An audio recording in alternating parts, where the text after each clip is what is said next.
Morning. आज के इस लेक्चर में आप सबका वेलकम है।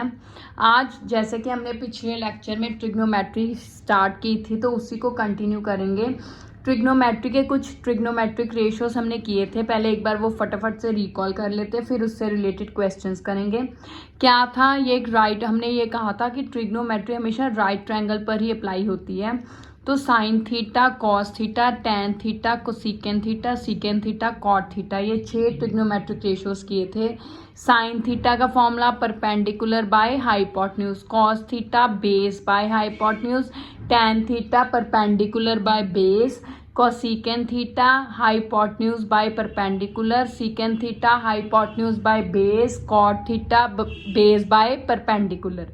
मतलब कोसिकेन थीटा साइन थीटा का उलट है, सीकेन थीटा कॉस का ओपोजिट है, कॉट थीटा टैन का ओपोजिट है। ठीक है, तो ये तो एक बार फॉर्मूले थे। अब हम इससे रिलेटेड क्वेश्चंस करते हैं। तो चलिए, पहला क्वेश्चन क्या है, कहता है if sine A is equal to this calculate cos A and tan A. यही चीज है, मतलब हमें साइन ए की वैल्यू दी हुई है 3/4। अब साइन का फॉर्मूला क्या होता है, हमने अभी किया, साइन का फॉर्मूला परपेंडिकुलर बाय हाइपोटेन्यूज, यही होता है। तो साइन का फॉर्मूला परपेंडिकुलर बाय हाइपोटेन्यूज है, मतलब ये परपेंडिकुलर है, ये हाइपोटेन्यूज। तो हमने लेट कर लिया कि परपेंडिकुलर कितना है 3k और हाइपोटेन्यूज कितना है 4k। k कोई भी कांस्टेंट है। ठीक है, क्यों कांस्टेंट है, देखिए ये एक रेशो दिया, फ्रैक्शन नंबर है 3/4, तो ये किसी के तो बराबर होगा ही ना।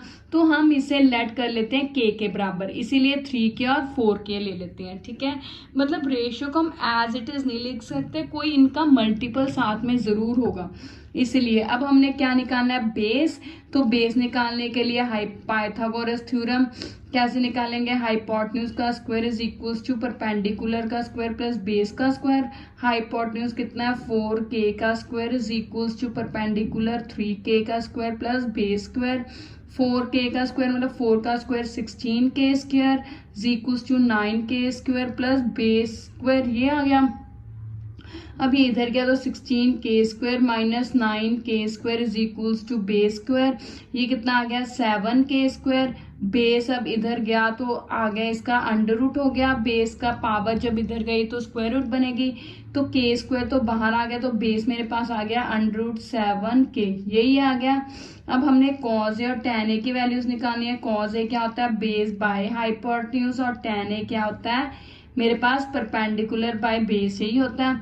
अब बेस कितना है under root 7k divided by hypotenuse कितना है मेरे पास, हाइपोटेन्यूज हमने लिया था 4k, तो ये k कैंसिल हो गया, कितना आ गया अंडर रूट 7/4। ठीक है, अब टेन ए परपेंडिकुलर कितना है मेरे पास, वो हमने लिया था 3k, और बेस अभी हमने फाइंड आउट किया under root 7k, k cancel हो गया, तो कितना आ गया 3/√7। तो ये क्वेश्चन हो गया हमारा। तो चलिए अब हम अगला क्वेश्चन करते हैं। सेम टू सेम वैसा ही है, इसमें सीकेन थीटा की वैल्यू दी हुई है 13/12।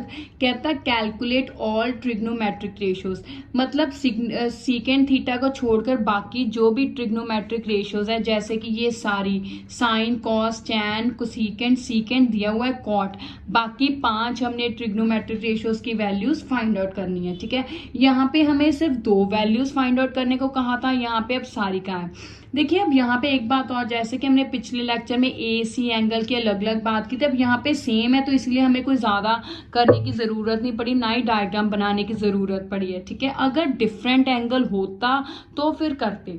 ठीक है, तो चलिए अब सीकेन थीटा को लिख लेते हैं। सीकेन थीटा क्या है मेरे पास 13/12। ठीक है, अब ये क्या होता है, सीकेन थीटा कॉस का उलट होता है ना, कॉस का फॉर्मूला क्या होता है, या यहाँ पे सीकेन थीटा हाइपोटेन्यूज बाय बेस है, तो इसका मतलब मैं लिखूंगी सीकेन थीटा हाइपोटेन्यूज बाय बेस। ठीक है, तो इसका मतलब हाइपोटेन्यूज कितना हो गया मेरे पास 13k, और बेस कितना हो गया मेरे पास 12k, k क्या है कांस्टेंट। ठीक है, तो चलिए अब हमने परपेंडिकुलर पता करना है, वैसे ही पाइथागोरस थ्योरम से। ठीक है, तो यहाँ पे लिख भी सकते हैं बाय पाइथागोरस थ्योरम, आप लिख भी सकते हैं ताकि एग्जामिनर को ये हो कि आपको पता है कैसे रिजल्ट आया।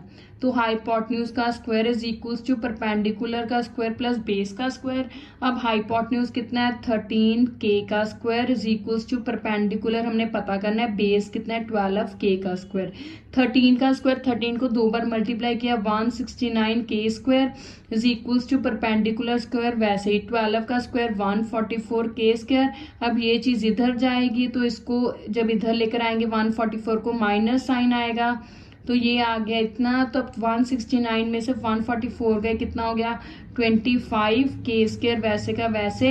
अब ये पावर 2 है, जब इधर जाएगी तो पावर हमेशा ऑपोजिट हो जाती है। अगर यहाँ पे 2/1 है तो यहाँ पे 1/2 बन जाती है। 1/2 पावर का मतलब क्या होता है, स्क्वायर रूट होता है, तो इसीलिए ये स्क्वायर रूट बन गया। अब 25 का स्क्वायर रूट 5k स्क्वायर का k, तो ये बन गया परपेंडिकुलर, मेरे पास कितना आ गया 5k। तो अब हमने सारी ट्रिग्नोमेट्रिक रेशियोज, तो पहले साइन जो एंगल दिया theta, sine theta, cos theta, sine theta perpendicular by hypotenuse, cos theta base by hypotenuse, tan theta क्या है मेरे पास परपेंडिकुलर बाय बेस, यही है। आगे कोसिकेंट थीटा मेरे पास क्या है, कोसिकेंट थीटा है मेरे पास इसका ऑपोजिट होता है hypotenuse by perpendicular. Secant theta उन्होंने दिया ही हुआ है, और रह गया कॉट थीटा, वो किसका ऑपोजिट होता है टैन का। इसका मतलब क्या आएगा बेस बाय परपेंडिकुलर। तो चलिए परपेंडिकुलर कितना है 5k बाय हाइपोटेन्यूज कितना है 13k, के कैंसिल हो गए तो कितनी वैल्यू हो गई 5/13 आ गया। अब आगे कॉस थीटा, बेस कितना है मेरे पास 12k है, और हाइपोटेन्यूज कितना है 13k, के कैंसिल तो 12/13 आ गया। टैन थीटा, टैन परपेंडिकुलर कितना है 5k, बेस कितना है 12k, के कैंसिल हो गया तो कितना आ गया 5/12। अब ये कोसिकेंट थीटा इसका उलट ही है साइन का, तो क्या आएगा 13k/5k, के कैंसिल तो कितना आ गया 13/5। अब कॉट थीटा टैन का ऑपोजिट होता है तो 12k/5k, के कैंसिल तो कितना आ गया 12/5। तो ये सारी ट्रिग्नोमेट्रिक रेशियोज पता करनी थी, ये हो गई हमारी पता, है ना इजी। तो चलिए अगला क्वेश्चन करते हैं। अगला क्वेश्चन क्या है, इस 8.1 एक्सरसाइज में यही सारे क्वेश्चंस हैं। वही एक आइडिया अपने दिमाग में रखना है कि एक कोई भी रेशो दी होगी उसमें से मतलब 3 साइड्स ट्रायंगल की, राइट ट्रायंगल की 3 साइड्स में से कोई 2 साइड्स दी होंगी, हमने तीसरी साइड पाइथागोरस से पता कर लेनी है। फिर उसके बाद जो क्वेश्चन दिया, मतलब अगर रेशियोज की वैल्यू पता करने को कहा है तो रेशियोज पता कर लीजिए, अगर इस तरह के क्वेश्चंस कुछ प्रूव करने को कहा है तो वो कर लीजिए, ठीक है। तो चलिए अगला क्वेश्चन देखते हैं। कहता है if 3 cot A is equals to 4 check whether this. अब यहाँ पे इसी तरह की वैल्यू दी है 3 cot A is equals to 4 है, मतलब cot A की वैल्यू क्या होगी 3, इधर आ गया तो 4/3 होगी, यही हो गया। अब कहता यहाँ पे उसने रेशियोज पता करने को कहा था, यहाँ पे ये प्रूफ करने को कहा है।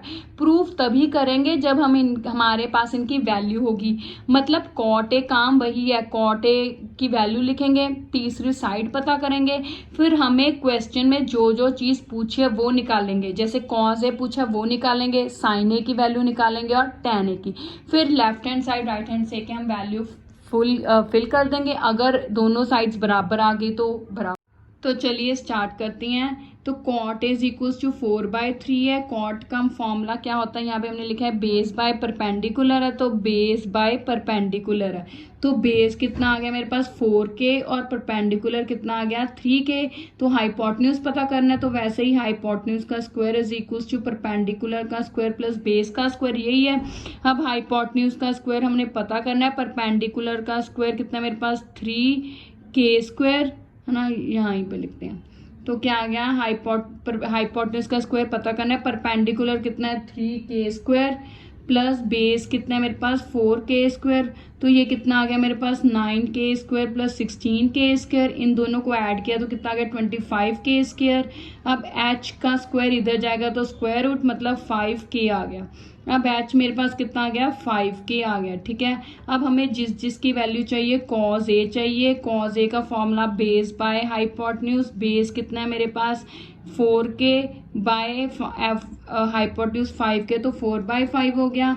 साइन ए कितना है मेरे पास, साइन ए भी चाहिए तो साइन ए का परपेंडिकुलर बाय हाइपोटेन्यूज, परपेंडिकुलर कितना है 3k बाय 5k, के कैंसिल तो 3/5 आ गया। उसके बाद मुझे चाहिए tan ए, tan ए कितना है, वो cot ए का ही ऑपोजिट होता है, चाहे वैसे लिख लीजिए, परपेंडिकुलर बाय बेस मतलब 3k बाय 4k आ गया, तो ये आ गया मेरे पास 3/4। ठीक है, अब वैल्यूज पता कर लिया, अब हमने left hand side right hand से के सॉल्व करना है। तो चलिए पहले लेफ्ट हैंड साइड ले लेते हैं, 1 minus tan square A divided by 1 plus tan square है।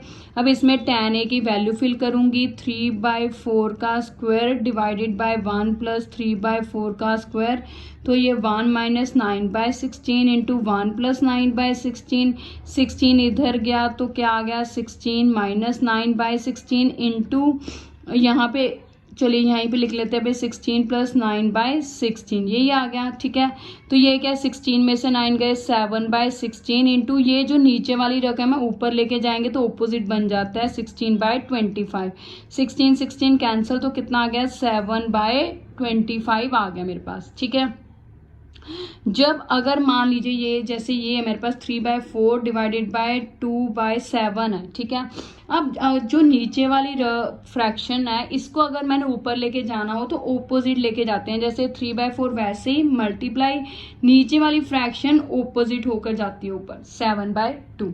तो इसीलिए यहाँ पे जो ये थी फ्रैक्शन इसको मैंने ऑपोजिट किया 16/16 प्लस 9 25, ये कैंसिल होकर 7/25।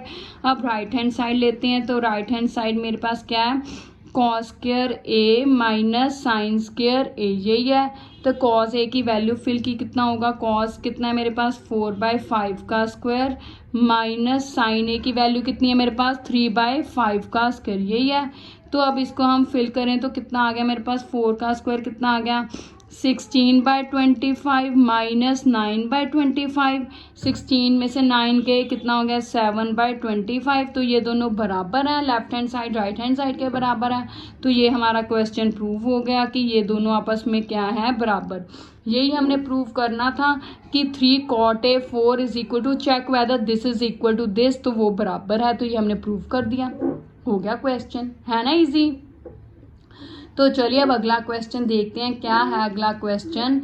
कहता अगले क्वेश्चन में ट्रू एंड फॉल्स है for some value of A. ठीक है, अब पहले तो secant A is equals to 12/5 होता है for some value of A. अब हमने बताने ये सही है कि गलत, कैसे देखिए हम यही पाइथागोरस थ्योरम यूज करेंगे। सीकेंट की वैल्यू क्या होती है, अगर मैं देखूं यहाँ पे हमने किया था हाइपोटेन्यूज बाय बेस है ना, तो ये हाइपोटेन्यूज है, ये बेस बन गया। तो एक बार मैं पाइथागोरस थ्योरम लगाकर देखूंगी कि ये प्रूव मतलब पाइथागोरस थ्योरम पे अप्लाई हो रहा है, अगर तो हो रहा है तो इसका मतलब ये सही है, अगर नहीं होगा तो इसका मतलब ये गलत है। ठीक है, तो हाइपोटेन्यूज 12 का स्क्वायर, परपेंडिकुलर हमने पता करना है, बेस कितना है 5 का स्क्वायर, तो ये 144 is equals to P square plus 25 इधर गया माइनस का बन गया, तो 144 में से 25 गए तो कितना आ गया 119 आ गया। ठीक है, तो ये इसका अंडर रूट आ गया परपेंडिकुलर।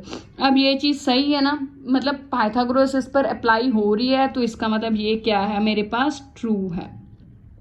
ठीक है, अगर पाइथागोरस नहीं अप्लाई होती तो यहाँ पे फॉल्स आ जाता। कैसे अप्लाई नहीं का मतलब वो अब हम सेकंड में देखेंगे।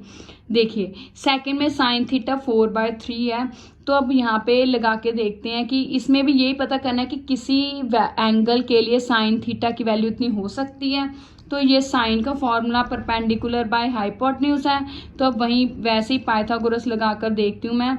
तो हाइपोटेन्यूज किया है मेरे पास 3 का square is equals to perpendicular 4 का स्क्वायर प्लस बेस स्क्वायर, तो 9 is equals to 16 plus base square. अब 16 इधर जाएगा तो माइनस का, तो ये 9 में से 16 गए 7। अब निशान हमेशा बड़ी रकम का आता है तो माइनस आएगा, तो देखिए अब बेस अंडर रूट के अंदर माइनस आ गया, तो ये तो पॉसिबल ही नहीं है, पॉसिबल नहीं है ना, इम्पॉसिबल है ये चीज़। इसका मतलब पाइथागोरस यहाँ पे अप्लाई नहीं हो रही, तो इसका मतलब ये क्या है फॉल्स है।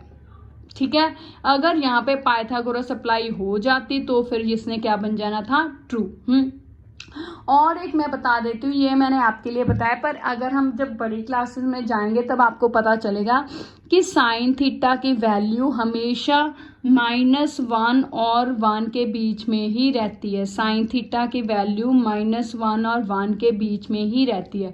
मतलब साइन थीटा की वैल्यू सिर्फ -1 और 1 के बीच वाला नंबर ही आ सकता है, 1 से बड़ा नहीं। अब ये तो 4/3 है, तो अगर मैं इसको डिवाइड करूँ, 4 को 3 से डिवाइड करूँ, 3 1 ज़ा 3, 1 0.3, तो 1.3 ये तो 1 से बड़ा हो गया ना, तो ये पॉसिबल ही नहीं है। और एक तीसरा और भी रीज़न हो सकता है, कैसे देखिए, ट्रायंगल में हमें पता है, अगर मैं बात करूँ एक राइट ट्रायंगल की, तो ये राइट ट्रायंगल है, ये इसका हाइपोटेन्यूज है। अब हाइपोटेन्यूज की उन्होंने साइड कितनी दी है, इसमें हाइपोटेन्यूज 3 है, ठीक है, 3 के मान लीजिए, और परपेंडिकुलर कितना है, 4 है ना। तो इसमें हाइपोटेन्यूज बड़ा छोटा हो गया, परपेंडिकुलर बड़ा, जबकि राइट ट्रायंगल में हमेशा हाइपोटेन्यूज सबसे बड़ी साइड होती है, ठीक है। तो इसका मतलब ये चीज़ वैसे ही इम्पॉसिबल है कि यहाँ पे हाइपोटेन्यूज छोटा है, परपेंडिकुलर बड़ा है, तो ये वैसे ही पॉसिबल नहीं है, ठीक है। तो 3 रीजंस हम जस्टिफाई करने के लिए दे सकते हैं, आप इनमें से कोई भी रीज़न दे सकते हैं कि ये क्यों फॉल्स है, ठीक है। तो ये थे आपके 8.1 एक्सरसाइज के क्वेश्चंस। अगर आपको और आपने अब क्या करना है, इस 8.1 एक्सरसाइज में से और इस तरह के क्वेश्चंस की प्रैक्टिस करनी है। अगर कोई प्रॉब्लम हुई तो आप मुझे कमेंट्स में पूछ सकते हैं। Thank you, have a nice day.